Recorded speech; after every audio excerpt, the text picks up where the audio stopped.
hello एक के जवाब दे तो सिर्फ खाली हमेशा तो मरल चाहत है कि नहीं कसम से बता थी लूलू ना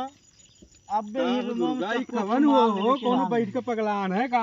पता नहीं भैया यार हाँ, कौन हो तो रबियवा हो लागत है रबियवा हो यार भैया का और अभी कहाँ तो मरा चाहत हो भैया एगो के बतुआत हो के पगला आई गयो है मेरे यार रीलू है भैया कहते सदिए नहीं कर तू से यार इतना करो भैया